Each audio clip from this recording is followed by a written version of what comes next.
Hi, my name is Megan Brown, and I am a Regulatory Affairs Specialist in Public Health Pharmacy, and you're watching the Nontraditional Pharmacist.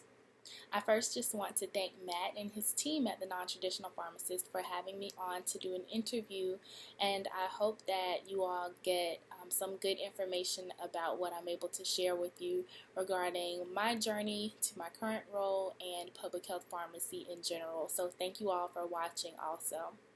I'll start with a little bit of background about my journey through pharmacy that led me to my current role in public health pharmacy. So I attended Emory University in Atlanta, Georgia as an undergraduate, and I went into college knowing that I wanted to go into a health-related field and knowing that I wanted to complete a major in Spanish, even though my intention was to have a health-related career. I loved Spanish all throughout grade school, and I wanted to major in a subject that was beneficial to me and advantageous in a way, but not necessarily directly related to science, because I thought that I would get enough of that through my prerequisites and other coursework. So while I was in college, I tried to figure out which type of healthcare route I wanted to take. At some point, I learned about public health. I'm not sure exactly what point that was or um, what really opened my eyes up to public health, even though I was familiar with CDC and some other major public health organizations. I guess I didn't really put two and two together as far as, CDC being a public health agency. But once I learned about public health, I was very interested in it. I was also I was exposed to pharmacy because I had a few family friends who were pharmacists, and they were campaigning for me to go to pharmacy school and really urging me to consider that route. And so there came a point when I needed to decide, which route I was going to take. And after doing a little more, after completing a work study opportunity at a website called cancerquest.org, where I was updating the drug reference database with information about cancer treating agents and being exposed to those types of drugs and therapies, I actually started becoming interested in medications and how they worked. And so ultimately, I decided to attend pharmacy school. I did so not necessarily with the intention of practicing pharmacy in the traditional sense, but rather with the intention of simply learning more about drugs and medications and how they work, and how they are used to treat various diseases, prevent various diseases. So, unlike most of my classmates in pharmacy school, I had a little bit different motivation going to pharmacy school in the first place. So, with that being said, once I started pharmacy school, I quickly realized that I was in the minority as far as not necessarily wanting to practice pharmacy in a retail or community setting or in a hospital setting, and I quickly realized that I was going to have to kind of figure it out myself if I wanted to be able to combine public health and pharmacy in any type of way. And what I mean by that is that there wasn't a specific path that was laid out for students who were interested in that type of profession or who had public health related goals. At the time, Mercer University, which is where I attended pharmacy school in Atlanta, Georgia, they did not have a dual degree PharmD and PH program. If they had, I would have been very interested in that and maybe gone that route, but they didn't have that at the time. They do now. And so I had to be pretty creative as far as how I was going to blend my two interests, public health and pharmacy. And so I started by volunteering with an organization called the Feminist Women's Health Center in Atlanta, and there I worked on the Health Education Training Committee. And so what we did was host quarterly workshops for people in the community, whoever was interested, men and women alike, even though it was a women's health center. And we did that on various topics such as cervical exams, gynecological exams, gender-related topics, topics about sexuality. So it kind of spanned the gamut of women's health and various topics. And I really found that type of work interesting. It felt more like grassroots work, and I enjoyed being in the community and being able to interact directly with people. It wasn't a clinical role at all, so it was very different than my hospital job, which I had in order to get my pharmacy intern hours. So I really appreciated that experience, and I started to look for other opportunities that would help me boost my resume and, help people to see by looking at my resume that I was serious about and interested in public health and public health pharmacy specifically. So I went to CDC's website because I'd always had an interest in working at CDC or learning more about what CDC had to offer. And I came across a fellowship program that was open to pharmacy students. This was one of the very few programs that CDC has that are open and available to pharmacy students, and it was called the Dr. James Ferguson Emerging Infectious Diseases Fellowship Program, or Ferguson Fellowship for short. And so after a pretty lengthy application and interview process, I was fortunately selected to participate in the fellowship program. And it was a 9-week summer fellowship. Half of the fellows were able to work on site at CDC, and half of the fellows were able to work on site at Johns Hopkins University or the Kennedy Krieger Institute, who co-hosts the fellowship program along with CDC. So my site was at CDC, and I was assigned to a mentor who is also a pharmacist in the Division of Healthcare Quality Promotion. And what that division does is lots of work and research related to healthcare associated infections.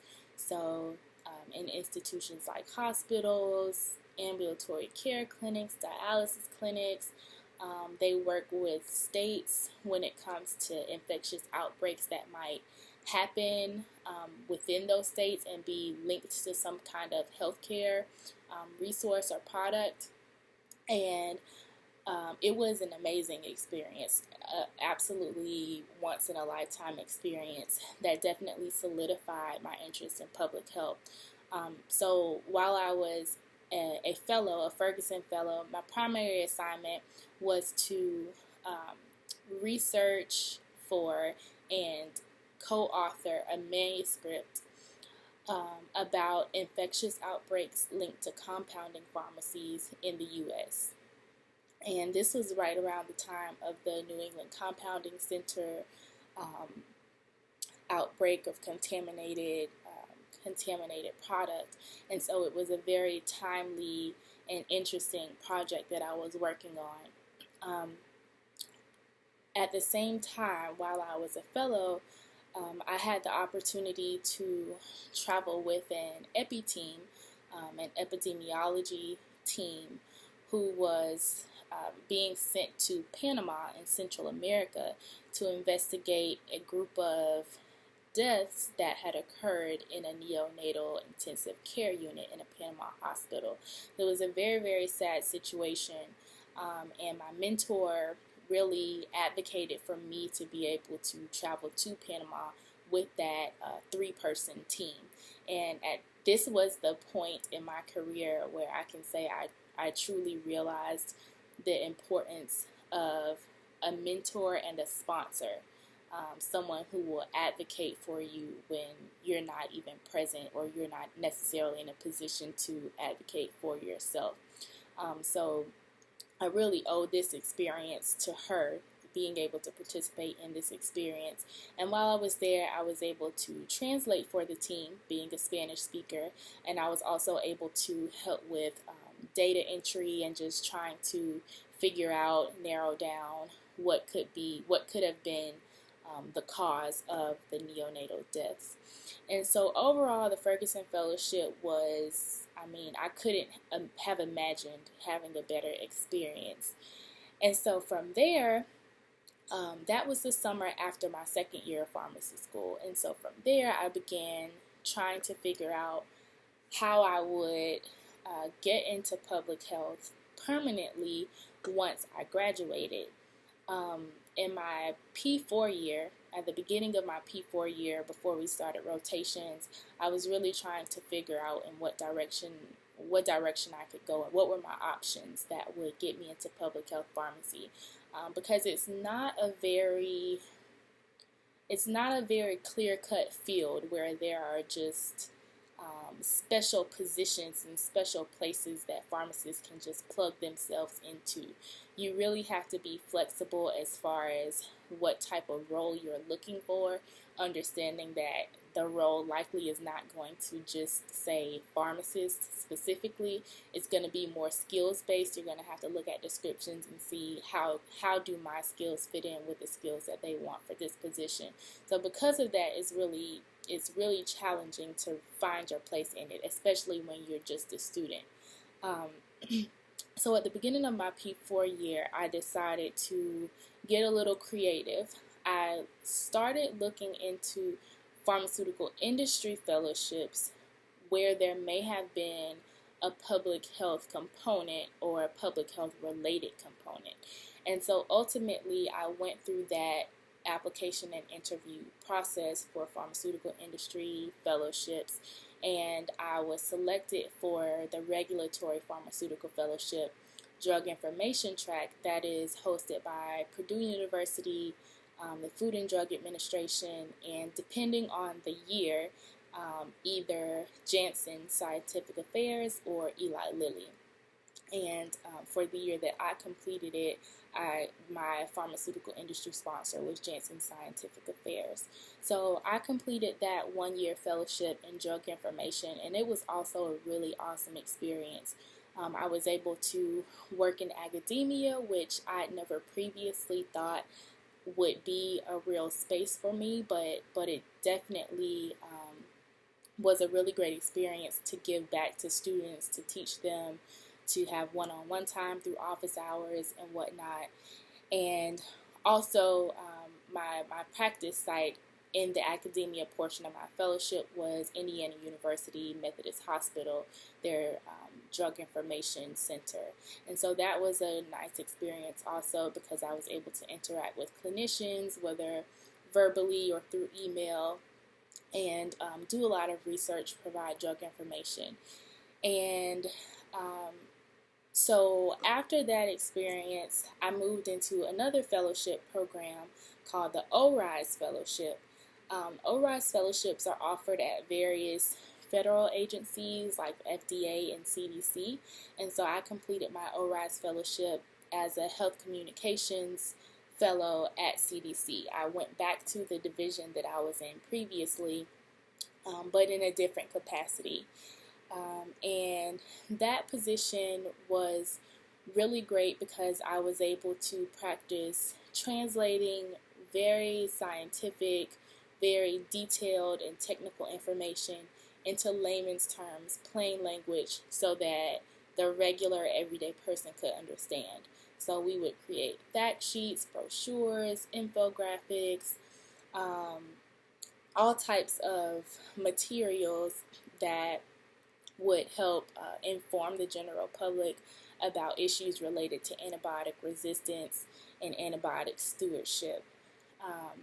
And that then led me to my current role as a regulatory affairs specialist, which is kind of the opposite end of the spectrum because the writing that I do in this setting is much more technical.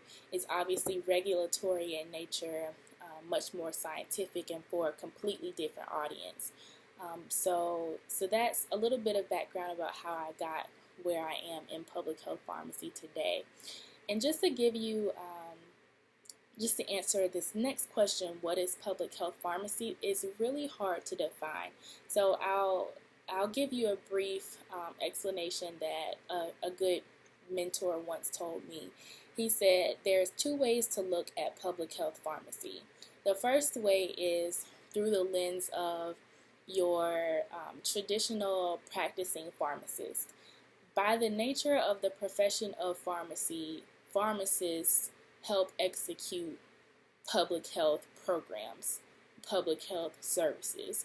By providing pharmacy services, you are in essence providing public health services, because you're providing those services for your community where your retail pharmacy may be located, or your hospital where your hospital pharmacy is located.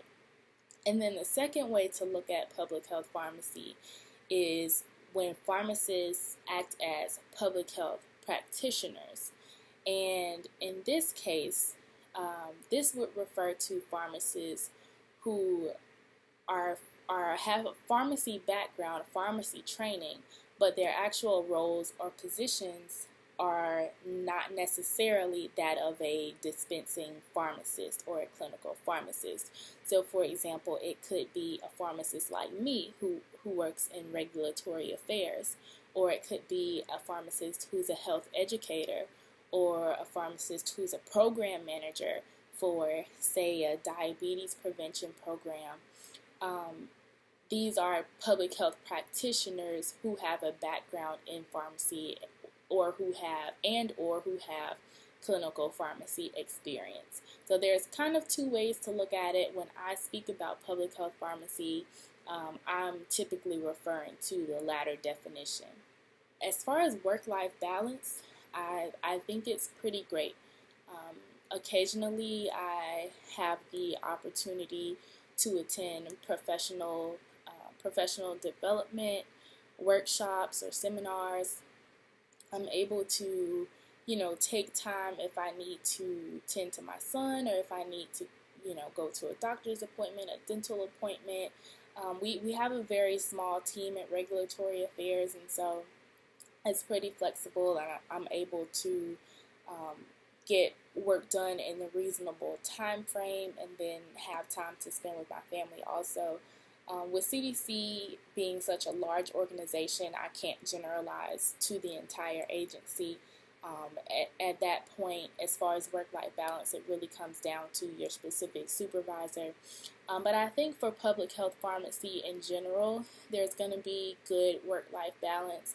One consideration is that sometimes in public health pharmacy, especially if you're working with infectious diseases, because things like outbreaks or epidemics can happen so suddenly and unexpectedly, there may be emergent situations that need to be tended to. For example, if you are working in disaster management or emergency preparedness, and a hurricane or tornado or some other natural disaster hits, you may end up working a little longer hours, or if you're in a position where you may be deployed to an area, you may have to go to a different place for a few weeks at a time. But it really just depends on the nature of the job and your specific role. All right, how is this role helping you to achieve your long-term goals? This role is helping me to achieve my long-term goals because it's giving me exposure to a whole new realm of public health. So previously, my work was related to medication safety and antibiotic stewardship. In this role, I am more so on the side of emergency preparedness, which is completely new for me. So I really appreciate being able to see another slice of public health. That's really been eye-opening. Also, if you notice, in the roles that I've had within public health, one of the common threads has been writing. I really enjoy writing, and I look for that in roles that I pursue. But I've never had the opportunity to write regulatory language. I have in my drug information fellowship written very scientific or very medical material, but as far as regulatory material, with the audience for the most part being FDA, that's a different beast of sorts. So it's really given me a new type of writing to develop expertise in. So I really appreciate that as well. Other roles for pharmacists in public health pharmacy. I mentioned some before, but just to reiterate, for pharmacists who are looking to get into public health pharmacy, you really can't focus so much on roles for pharmacists. You want to look for roles that utilize skills that you have possibly as a pharmacist. So let's use health educator, for example. That's an awesome role for pharmacists because we are health educators. We aren't called that, but when you counsel your patients on a daily basis, or when you provide drug information or clinical advice to clinicians, that's providing health education in a certain way. And so that's a great role for pharmacists. Pharmacoepidemiology, or even just other types of epidemiology where you study the distribution of disease. That's a great role for pharmacists who are interested in research and who like data. What else? At CDC, we have pharmacists who work in chronic disease prevention, as far as stroke prevention, diabetes work, developmental disabilities in babies and neonates. Literally every type of field you can imagine within public health, a pharmacist has the capacity to fill that role. It's just a matter of your interests and possibly your background. A lot of people ask, is it necessary to have a public health degree in addition to your pharmacy degree? And I would say it's not necessarily necessary, but what I've found in public health is that as a pharmacist, if you don't have those credentials or at least direct public health experience in your background, people will be a little bit confused. They won't necessarily understand what it is that you do or what it is that you specifically have to offer as a pharmacist working in public health. Because I have a little more experience in public health, at least I can speak to that, since I do not have a master of public health. But I will say that it is something that you encounter as a pharmacist. At CDC, we only have about 30 pharmacists in the entire agency, and that is quite a large increase from 2013 when I first went to CDC. At that point, I don't know that there were even 20 pharmacists working at CDC. And CDC is obviously not the only place where public health occurs, but I'm using it as an example because that's the majority of my public health experience has been at CDC. And then any advice to pharmacy students or pharmacists looking to pursue a career in public health pharmacy. So I just gave you some. Definitely focus on skills, not titles. One thing to also keep in mind that people don't necessarily like to bring up is that in public health pharmacy, unless you are a senior epidemiologist or a director somewhere, your salary is not necessarily going to be equivalent to what you may be accustomed to as a traditional pharmacist. So also keep that in mind if you have an interest in public health. For students, my biggest recommendation would be to think outside the box in terms of your extracurricular activities. So whether it's volunteering, internships, fellowships, shadowing, do something in the public health field if you are interested in public health pharmacy.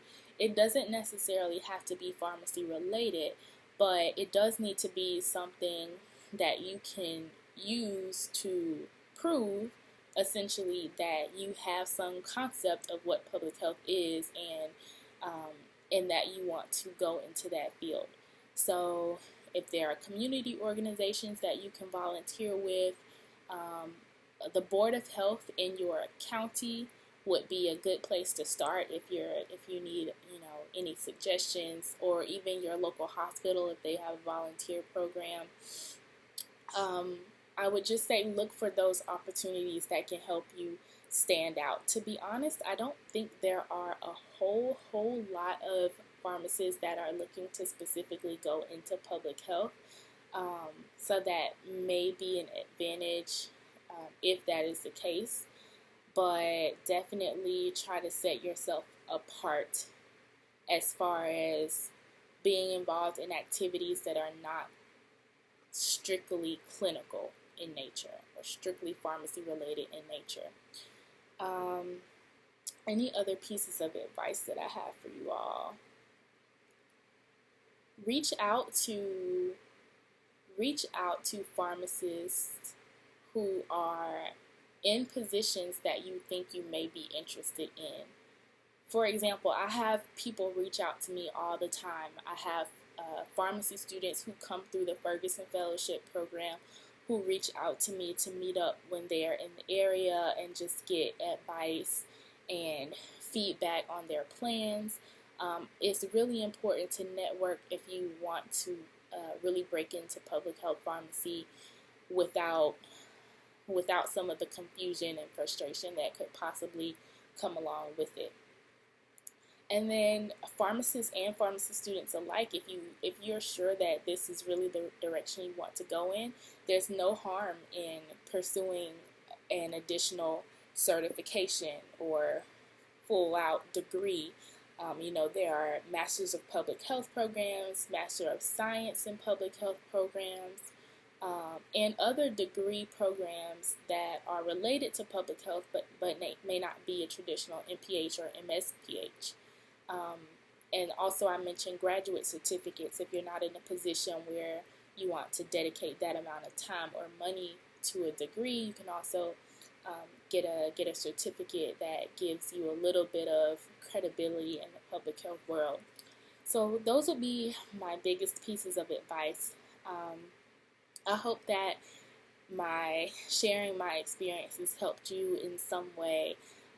Like I said, reach out to people and just talk and ask questions.